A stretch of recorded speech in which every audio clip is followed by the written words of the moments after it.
Hi friends, అందరికీ Nagar Kurnool parliament నుంచి నేను ఈ నెల 23 డేట్కి అయితే నామినేషన్ వేసిన విషయం అందరికీ తెలిసిందే.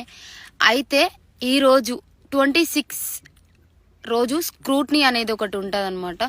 సో అందులో మనం ఏమైనా మిస్టేక్స్ చేస్తే రిజెక్ట్ చేసేస్తారు మన నామినేషన్ని. సో అది కొంచెం టెన్షన్ ఉండే, రిజెక్ట్ అవుతుందా, కొంచెం మంచిగా ఉంటుందా అని చెప్పేసి ఫుల్ టెన్షన్ ఉండే. సో ఈరోజు మనది సక్సెస్ అయితే అయ్యిందనమాట. ఎలాంటి మిస్టేక్స్ రాయలేదు. అలాగే ఒకటే సెట్ వేసిన 2 సెట్స్ కూడా వేయలేదు. కొంతమంది అన్నారు అనమాట 2 సెట్స్ వేయమని చెప్పేసి. సో వద్దు, మేము మళ్ళీ చూసుకొని కరెక్ట్గా మళ్ళీ చెక్ చేసుకొని నామినేషన్ పత్రాలు అయితే మేము సమర్పించినాం. సో ఈరోజైతే స్క్రూట్నీలో వెళ్ళిండు మా హస్బెండ్, అయితే వెళ్ళిన్నాడు. సో అక్కడ ఓకే మీది యాక్సెప్ట్ చేశామని చెప్పేసి చెప్పారు. నిజంగా చాలా హ్యాపీగా ఉంది. సో థ్యాంక్ యూ అండి, సపోర్ట్ చేయండి నాకు.